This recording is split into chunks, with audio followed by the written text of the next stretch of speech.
शून्य के त्रिगुण, प्रॉपर्टी ऑफ जीरो, शून्य के त्रिगुण। पहला त्रिगुण है शून्य एक परिमेय संख्या है। क्या शून्य एक परिमेय संख्या है? है। क्या देखो, शून्य एक परिमेय संख्या है। शून्य एक परिमेय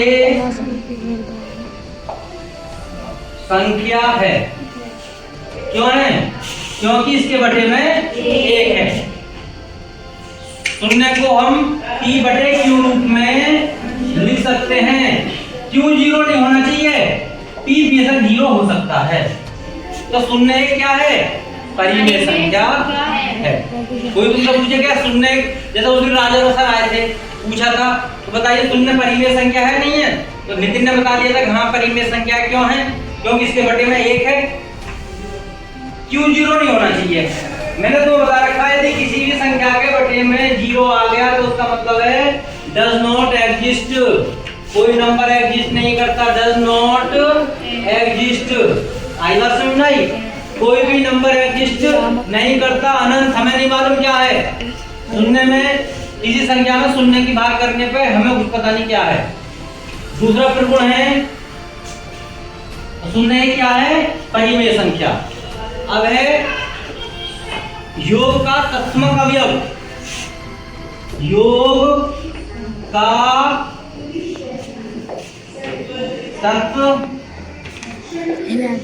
तत्समक अवयव।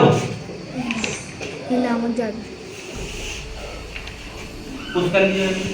तत्समक अवयव। अगला त्रिगुण, इसका क्या मतलब है? इसका मतलब यह है किसी संख्या में क्या जोड़ा जाए। किसी संख्या में क्या जोड़ा जाए ताकि योगफल ज्यों का क्यों बना रहे। ज्यों का क्यों बना रहे। बताओ। जीरो।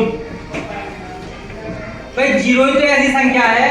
देखो योग का तत्समक अवयव, तत्समक माने आइडेंटिटी, एडिटिव आइडेंटिटी। क्या जोड़े कि उसकी पहचान बनी रहे।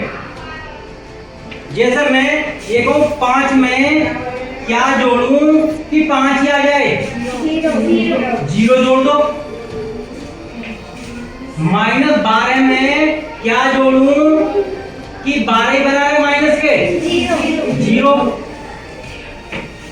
तो शून्य जो है योग का तत्समक अवयव है। यानी कि तत्समक अवयव का मतलब ये है कि एक ऐसी संख्या है, यदि हम इसे किसी संख्या में जोड़ें तो उसकी आइडेंटिटी या उसके योगफल पर एडिटिव आइडेंटिटी चेंज नहीं होती, जो कि क्यों बनी रहती है।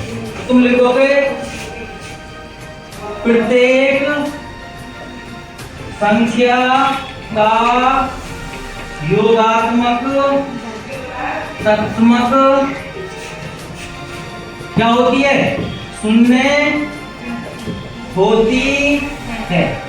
शून्य को हम किसी भी संख्या में जोड़ें तो उसकी आइडेंटिटी या उसका तत्समक रूप नहीं बदल सकता, जो का क्यों रहेगा।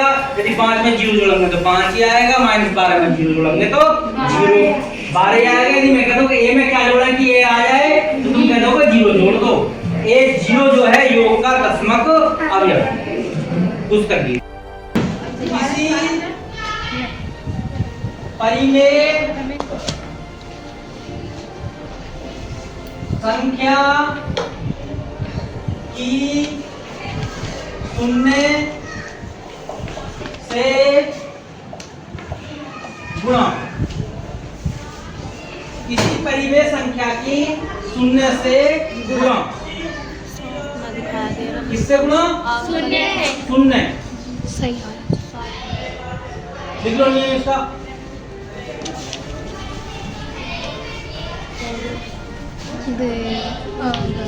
यदि किसी परिमेय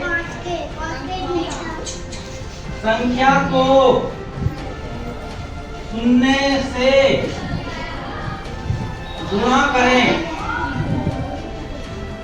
यदि किसी परिमेय संख्या को शून्य से गुणा करें तो गुणनफल क्या आएगा? शून्य ही आएगा, शून्य ही आएगा। फटाफट दोबारा बता रहा हूँ, समझो भाई। अरे किसी की आवाज ना आ जावे। किसी परिमेय संख्या की शून्य से गुणा, परिमेय संख्या के अलावा और भी संख्या हो उनकी भी गुणा करें तो गुणनफल 0 ही आएगा। यदि किसी परिमेय संख्या की शून्य से गुणा की जाए तो गुणनफल हमेशा क्या आएगा?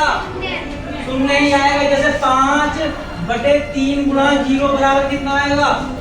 0। या 0 गुणा 7/18 तो भी कितना आएगा? 0। चाहे 0 शुरू में ले लो चाहे 0 बाद में ले लो, गुणनफल आएगा 0।